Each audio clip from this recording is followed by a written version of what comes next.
벤자민 프랭클린이라는 사람이 있습니다. 벤자민 프랭클린은 미국의 필라델피아라는 곳에서 한 가지 운동을 벌였던 사람입니다. 그는 필라델피아에서 자신의 집 앞에 가로등이라는 그 빛의 효과를 보여주기 위해서 자신의 집 앞에 기둥을 하나 세우고 그 기둥에 유리로 된 하나의 틀을 만든 다음에 저녁만 되면 빛을 거기에 촛불을 붙이기 시작했습니다. 그리고 그 빛의 모습을 저녁에 사람들이 보면서 사람들이 지나가다가 밤에 넘어지지 않을 수 있구나, 그리고 저 빛 때문에 행복해질 수 있구나 하는 것을 사람들이 인식하게 됩니다. 그리고 그 인식됨에 따라 프랭클린의 집 옆집에 있는 사람이 또 가로등을 세우고 또 그 옆에 있는 사람이 가로등을 세우면서 후에는 미국 전역 중에 유일하게 가로등이 세워져 저녁에도 빛을 비추는 그런 도시가 될 수 있도록 운동을 일으켰던 이가 바로 이 벤자민 프랭클린입니다. 그리고 그 운동으로 인하여서 미국에서는 빛의 소중함이라는 것을 깨닫게 되었다라고 합니다. 여러분, 빛이라는 이 단어는 성경에 참 많이 나옵니다. 특별히 예수님은 우리를 향하여서 뭐라고 말씀하셨냐면 마태복음 5장 14절 말씀에 가보면 너희는 세상의 빛이다 라고 말씀하셨어요. 즉 우리는 세상의 한가운데에서 참 어두움 가운데 잠식돼 버리는 성도들이 아니라 그 어두움이 가득한 그곳에서 예수 그리스도의 빛을 비출 수 있는 사람들, 그게 바로 우리라는 것입니다. 그래서 이 세상의 빛인 우리들에게 주님은 이렇게 말씀하세요. 마태복음 5장 16절 말씀에 너희는 빛을 사람들 앞에 비추어 저들이 너희 선한 행실을 보고 하늘에 계신 아버지께 영광을 돌리게 하라. 즉 빛된 모습, 우리들에게 보여지는 이 빛의 모습을 통하여서 세상 사람들이 하나님 아버지께 영광을 돌리도록 빛된 삶을 살아가는 존재들, 그게 바로 우리라는 것입니다. 오늘은 그렇다면 이렇게 이 빛, 중요한 이 빛된 존재, 빛된 자녀의 삶을 살아가기 위하여 어떻게 하면 세상 속에 이 빛된 존재의 삶, 자녀의 삶을 살아갈 수 있을까? 어떻게 하면 세상 사람들에게 예수 그리스도의 그 빛을 전달해 주어서 그들도 하나님께 영광을 돌리며 하나님의 자녀가 되게 해줄 수 있을까 하는 그런 질문을 가지고 영적인 두 가지의 하나님의 말씀을 살펴보면서 하나님의 은혜를 나누길 원합니다.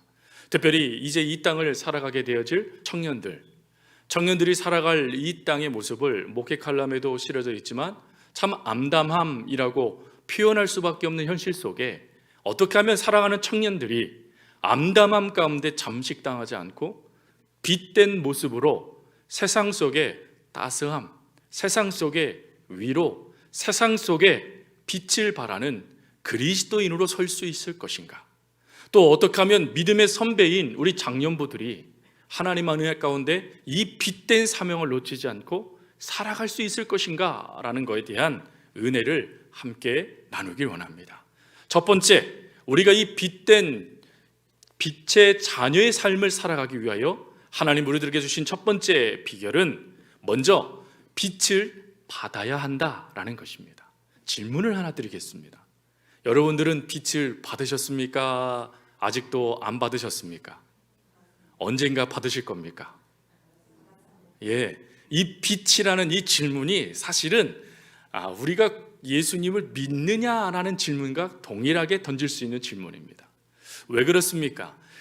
성경 말씀, 특별히 14절 말씀을 보십시오. 14절에 이렇게 돼 있죠. 그리스도께서 너희에게 비추시리이다. 비추이시니라. 예수님께서 우리에게 빛이시라는 거예요. 빛. 예수님께서 우리에게 빛을 우리에게 뭐 해주신대요? 비춰주신대요. 그 빛 대신 주님이 우리 안에 이미 들어와 있는 존재들, 그게 바로 우리라는 것입니다. 그런데 이 빛이 들어오기 전에 우리는 어떤 자였냐면 잠자는 자들, 어떤 자였냐면 어둠 가운데 있었던 자들이었다라는 것입니다. 어둠이 무엇일까요? 여러분이 어둠에 대하여 에베소서 2장 말씀을 보면 이렇게 돼 있어요. 우리는 자기의 허물과 죄로 죽었던 자들이었다라고 말이죠. 즉 우리는 어둠 가운데 있었을 때 우리는 죄인이었다는 것입니다. 여러분, 아무도 예수님 믿기 전에 나는 의롭다라고 말할 수 있는 사람이 한 명도 없었다라는 것이죠. 모두 죄인이었대요. 그리고 죄인일 뿐만 아니라 허물도 있었던 사람들이라는 거예요. 실수투성이고요, 늘 우리가 향하는 판단이 누군가에겐 상처가 되어져 버리는 일들, 내 언행, 또 내 생각, 내 마음의 결단이 언제나 마치 팔이 안으로 굽듯이 나에게만 집중되었던 인생이 바로 우리였다라는 것입니다. 그러다 보니까 세상의 중요한 풍습들을 따라갑니다. 또 세상의 권세, 세상을 다스리는 영적인 권세 아래 그것이 죄, 그것이 문제라는 것도 인식하지 못하고 그 속에서 살아가는 본질상 진노의 자녀, 그게 우리들의 모습이었다라는 것이죠. 근데 그것을 알았을까요? 몰랐을까요? 몰랐다라는 것입니다. 그래서 잠자고 있었다라고 성경은 표현하고 있는 것이죠. 그러나 잠자는 우리들에게 한 가지 소망의 빛이 비춰졌습니다. 그것이 바로 예수 그리스도께서 우리들에게 빛이 되어 주셨을 뿐만 아니라 빛 대신 예수님이 우리 안에 들어와 주신 것이죠. 골로새서 1장 13절부터 14절에 이렇게 성경은 말씀합니다. 함께 봉독하겠습니다. 그가 우리를 흑암의 권세에서 건져내사 그의 사랑의 아들의 나라로 옮기셨으니 그 아들 안에서 우리가 속량 곧 죄사함을 얻었도다. 여러분, 우리가 예수 그리스도로 말미암아 속량 곧 죄사함을 얻었대요.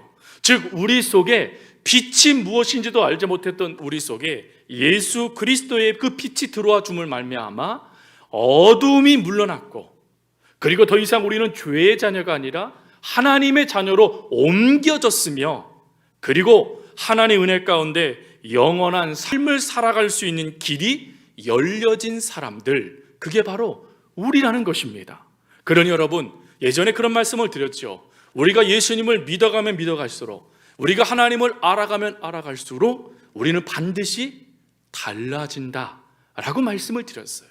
달라질 수밖에 없어요. 왜요? 빛이 비춰버리니까 내 속에 숨겨져 있던 그 모든 것이 들춰지는 것입니다. 마치 겨울에 하얀 눈이 내리면 세상이 다 하얗게 덮여집니다.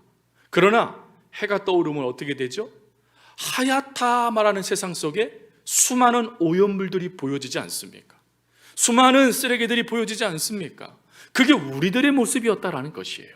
그런데 그 속에 예수님께서 들어와 주심으로 그 모든 삶을 청산해 주시는 것, 더 이상 그와 같은 더러움, 악취, 쓰레기와 같은 모습들이 우리의 삶을 정의 내리지 못하도록 하나님께서 예수 그리스도의 빛을 우리에게 먼저 전해 주셨다라는 것입니다. 그러니 우리는 빛된 삶, 올바른 삶을 선택하며 살아갈 수 있는 은혜의 역사들이 주어진 자들이다라는 것이죠. 그래서 성경학자들은 이러한 모습을요, 이렇게 또 정의를 했습니다. 빛의 자녀란, 성도의 빛은 햇빛처럼 혼자서 비추는 빛이 아니라 달빛처럼 주님의 빛을 반사해서 빛나는 삶이다 라고 말이죠. 즉 성도는 내가 그렇다면 이제 빛이 될게요 라고 말해주는 것이 아니라 그 빛 대신 주님을 반사해 주는 것, 많은 사람들이 그 빛을 봄을 통하여서 그도 하나님의 자녀가 될 수 있도록 역사해 주는 그 은혜, 하나님은 그것을 우리들에게 원하신다라는 것입니다. 여러분, 빛된 삶을 살아가기 위해서 바로 여기에서부터 우리의 신앙이 출발할 수 있어야 됩니다. 나는 빛된 하나님의 자녀이다. 내 안에 빛이신 예수님께서 들어와 계신다. 내가 빛된 삶을 살아갈 수 있는 이유는 빛이신 주님이 내 삶을 견인해 주시기 때문이다 라고 믿는 믿음 안에서 우리의 신앙이 출발해야 된다라는 것입니다. 다시 질문을 드립니다. 여러분들은 빛의 자녀이십니까? 예, 여기에서부터 여러분들의 빛된 자녀의 삶을 시작하십시오.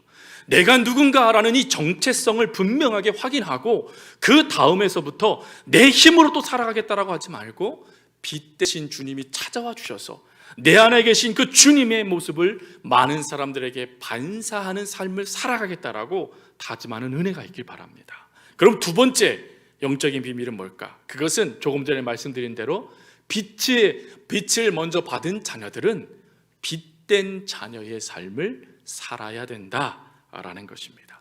예전에 이런 예화를 읽은 적이 있습니다. 한 공장을 경영하시는 한 집사님이 그 공장 직원 중에 한 젊은 청년을 구원하고 싶었어요. 그래서 그 청년에게 끊임없이 예수님 믿으라고, 그리고 맛있는 것도 사주기도 하고 월급도 조금씩 올려주기도 하면서 그 청년을 하나님 품으로 이끌기 위해서 애를 썼습니다. 근데 청년이 도무지 예수님을 안 믿는 거예요. 근데 하나님의 은혜 가운데 그러면 이 회사가 좀 잘 되면 좋은데 그만 부도를 맞게 됐습니다. 아니, 부도를 맞았는데 놀라운 일이 하나가 발생됐죠. 그게 그 구원하기 위해서 애를 썼던 청년이 부도가 난 그 회사가 부도가 나니까 예수님을 믿기 시작했다라는 것입니다. 그래서 그 모습을 보았던 집사님이 너무 놀라서 청년에게 이렇게 말했대요. 아니, 부도 나기 전에 내가 그렇게 예수 믿으라고 말했을 때는 예수도 안 믿더니 회사가 부도가 나 어려움이 처해져 있는 이때 어떻게 예수님을 믿게 됐어? 라고 물었대요. 그랬더니 이 청년이 이렇게 얘기하다 합니다. 회사가 잘 될 때야 예수님 믿는 거야 뭐 당연한 거지만 부도가 난 이후에 사장님이 더 열심히 교회 다니는 모습을 보면서 아, 뭔가 있구나 하는 것을 내가 깨닫게 되어 예수님을 믿고자 결정했습니다 라고 이야기했다라는 것입니다. 즉 그 청년의 눈에 사장님이 늘 보이고 있었다라는 것이죠. 그리고 의문도 가졌다라는 것입니다. 그러나 그 의문이 끊임없이 빗된 삶을 살아가는 이 집사님의 모습 속에 이 청년의 눈에 덮여져 있던 그 의문의 모든 꺼풀들이 벗겨지고 아, 뭔가 있구나, 나도 예수 믿어야 되겠구나 라는 그 놀라운 믿음의 역사로 보여지게 됐다라는 것입니다. 여러분, 이러한 모습들이 단지 한 집사님에게만 주어지는 모습일까요? 아니요. 하나님은 우리의 삶 속에, 특별히 우리가 속해져 있는 가정이나 사무실이나 학교이나 또 우리 직장이나 어느 곳에서든지 바로 이런 핏된 자녀의 삶의 모습들이 나타나기를 하나님은 원하신다라는 것입니다. 그러면 질문 하나 할 수 있죠. 그럼 목사님, 어떻게 하면 핏된 삶을 살아갈 수 있습니까? 예수님께서 우리들에게 들어와 주셔서 그 예수님의 빛을 그럼 도대체 어떻게 하면 비칠 수 있습니까? 반사할 수 있습니까? 라고 말이죠.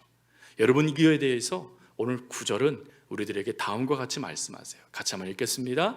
빛의 열매는 모든 착함과 의로움과 진실함에 있느니라. 아멘. 예수님께서 우리 안에 들어와 주셔서 열매를 맺게 해주신대요. 그 열매가 바로 이 세 가지예요. 착함, 의로움, 진실함이라는 열매를 맺게 해주셔서 그 열매를 통하여 빛된 자녀의 삶을 살아갈 수 있도록 도와주신다라는 것입니다. 그러면 착함이라는 것이 뭘까요? 이 착함을요, 원어로 보니까 뭐라고 표현하고 있냐면 행동하는 사랑이라고 표현하고 있습니다. 아, 추우면 외투를 입으세요. 배고프면 라면 끓여 드세요. 이게 아니라 춥고 배고픈 자들에게 양식을 주고 옷을 벗어줄 수 있는 것, 그 사람들을 정말 사랑한다라면 실제적인 사랑을 보여줄 수 있는 것, 그게 착함이라는 것입니다. 여러분, 착함에 대하여 마태복음 1장, 2장 말씀에 가보면 좋은 예가 하나 담겨져 있습니다. 예수님께서 마리아를 통하여서 잉태하게 되어주시죠. 근데 그 잉태가 마리아에게는 두 가지의 복잡한 감정을 이끌어냅니다. 하나는 하나님의 말씀대로 살아가는 자신의 믿음의 삶을 나타나게 되고, 또 하나는 현실의 복잡한 생각을 나타나게 됩니다. 자신이 하나님의 은혜를 받은 건 알겠는데 그것이 가정에, 그것이 남편 요셉에게는 문제가 되는 것입니다. 왜요? 처녀가 아이를 가졌잖아요. 율법에는 처녀가 아이를 가지면 돌로 쳐 죽여야 됩니다. 그것뿐만 아니라 그 집, 가정, 그 처녀의 집안은 부끄러움을 당해야 돼요. 그러니 여러분, 마리아에게서 그것이 얼마나 큰 시험거리겠습니까? 근데 이때 누가 나타나냐면 그의 정혼남 요셉이 나타납니다. 요셉이 이 이야기를 듣자마자 그는 어떻게 합니까? 성경은 이렇게 말하죠. 그가 의로운 사람이다 라고 말이죠. 근데 여러분, 원어는 의롭다라는 이 단어를 다른 뜻으로 쓰여지고 있습니다. 그 단어가 무슨 뜻이냐면 착한 사람이다 라고 떼져 있어요. 사실 의라는 것은 율법의 의를 말합니다. 그렇기 때문에 이 마리아의 그 잉태하는 이 모습을 본 요셉의 의는 그것을 율법적으로 적용하여 자신의 죄 없음을 드러내는 것입니다. 그것이 그 당시 이스라엘 백성들에게는 의의 모습이었어요. 근데 요셉은 그러지 않죠. 가만히 끊고자 합니다. 왜요? 마리아의 삶에 나타날 모습을 생각했기 때문이죠. 실제적으로 요셉은 마리아를 사랑했기 때문에 사랑하는 마리아가 겪게 되어질 수많은 고통과 어려움을 알기에 가만히 끊고자 하여 드러내지 않았다라는 것입니다.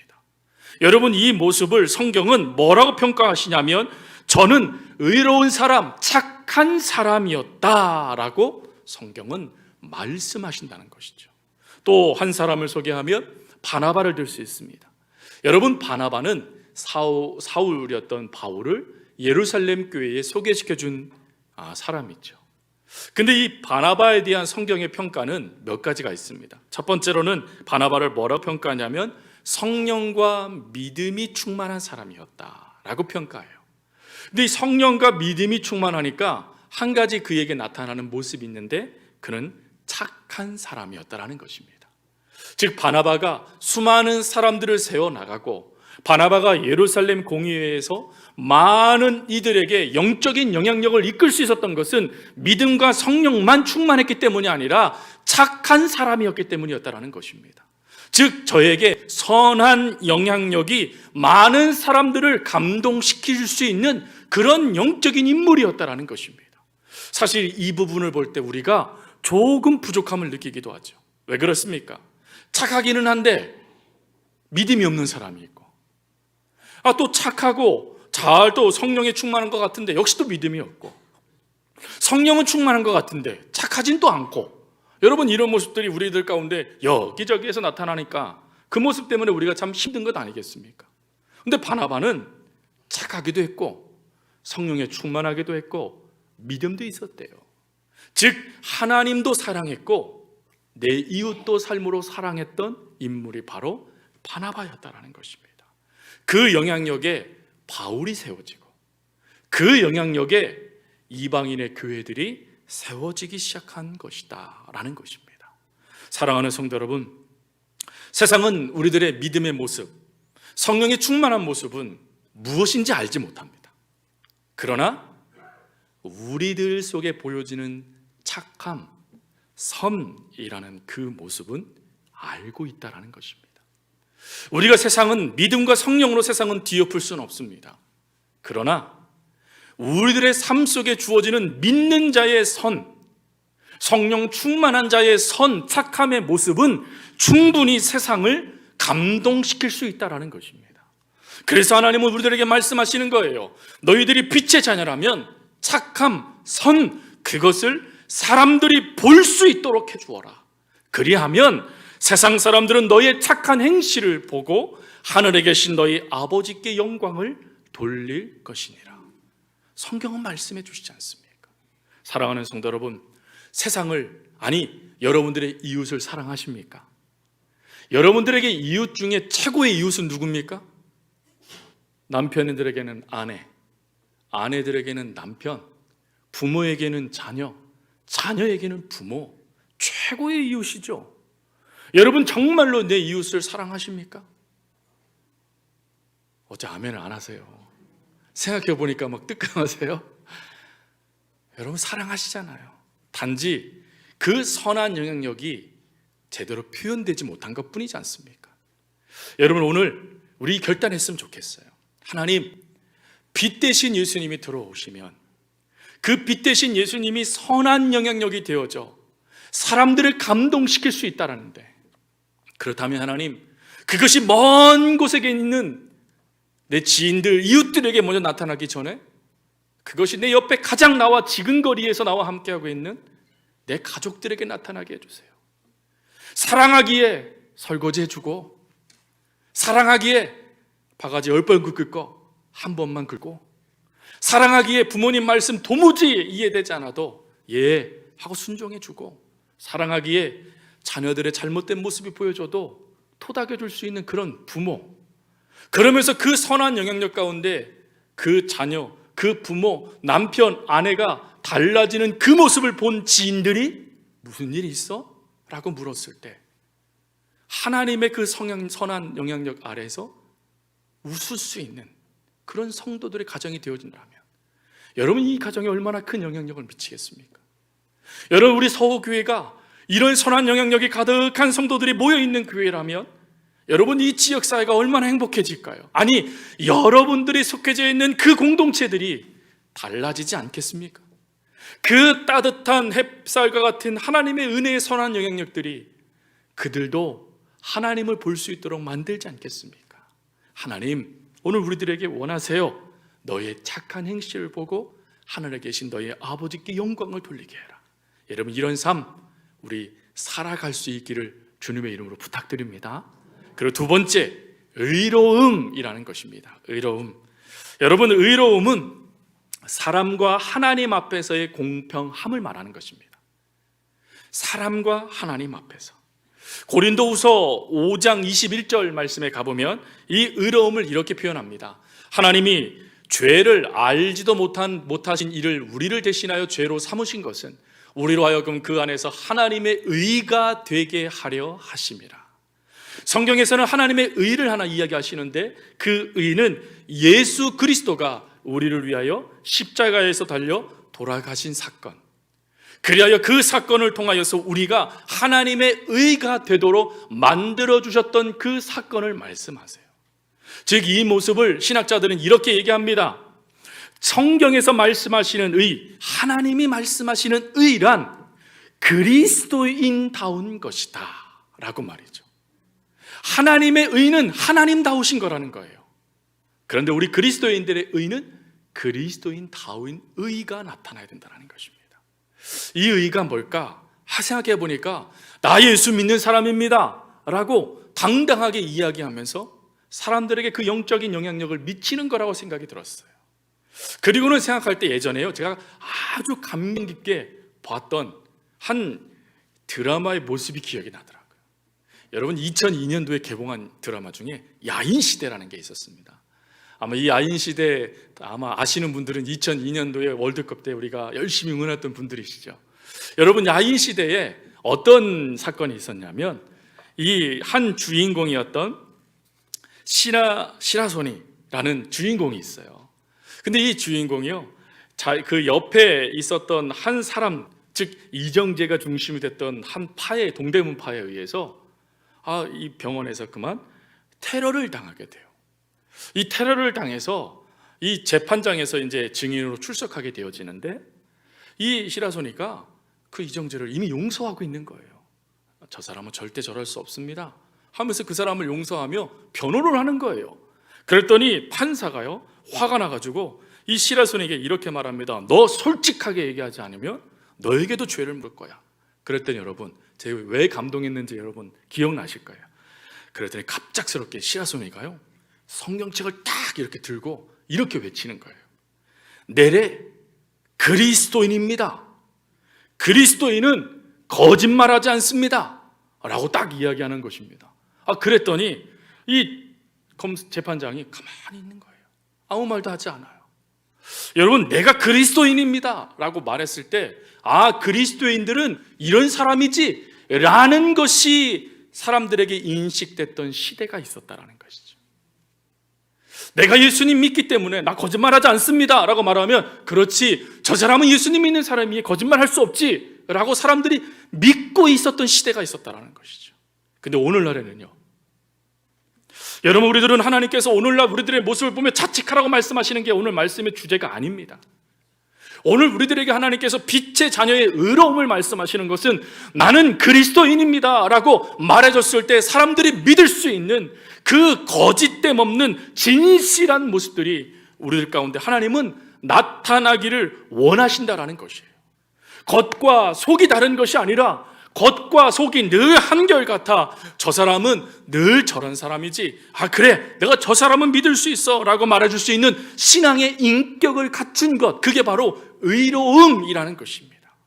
여러분, 이 의로움 하나님은 우리들에게 원하세요. 근데 이 의로운 삶을 살아가기 위해서요, 우리가 한 가지 기준을 잡으셔야 됩니다. 그것이 뭐냐면, 그 의로움의 기준은 하나님인가 나인가에 대하여 답을 할 수 있어야 돼요.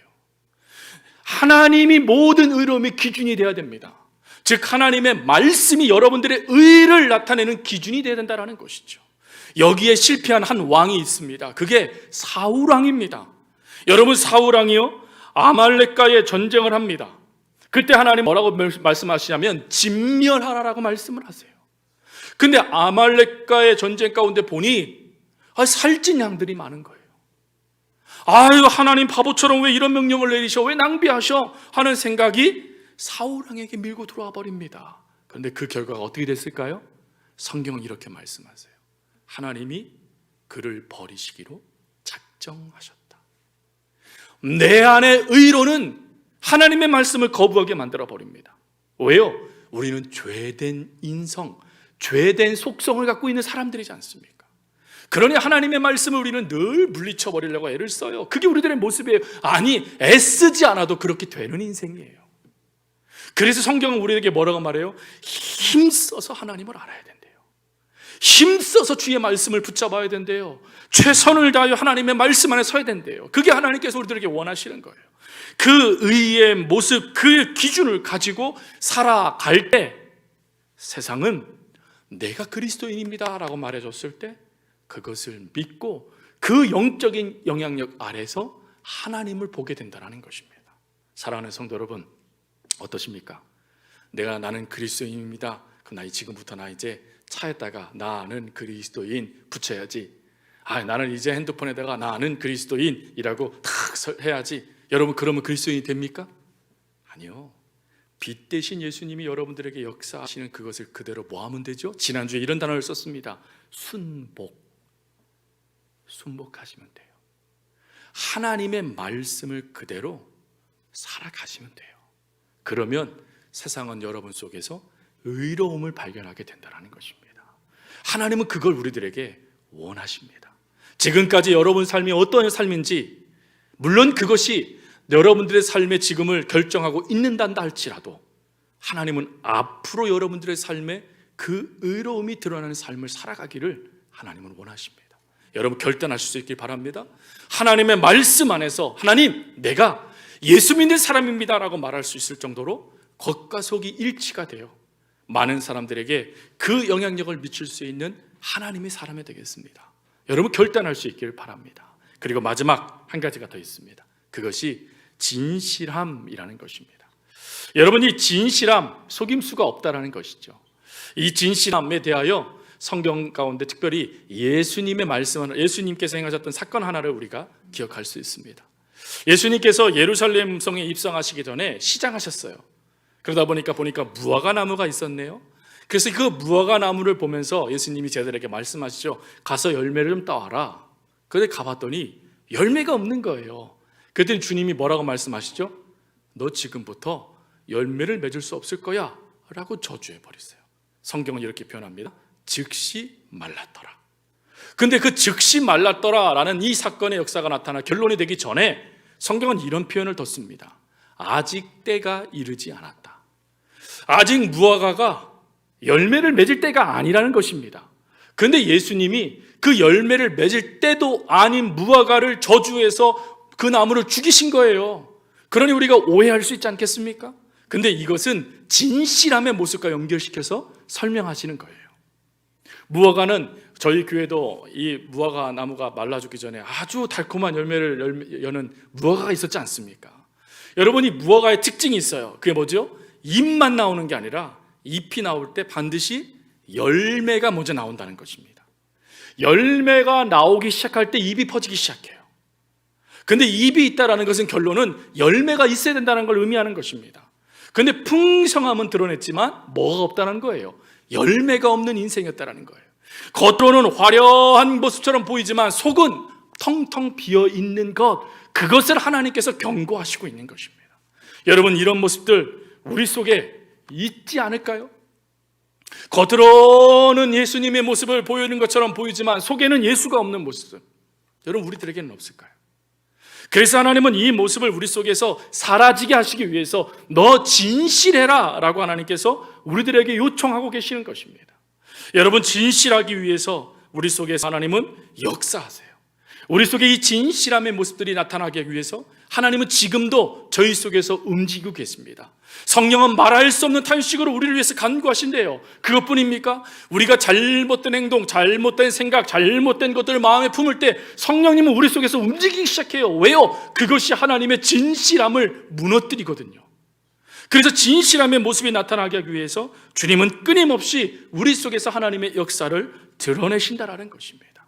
그럴 때 그 역사를 가지고 하나님의 은혜를 드러낼 수 있는 성도들, 하나님은 오늘 우리가 되기를 원하신다라는 것이죠.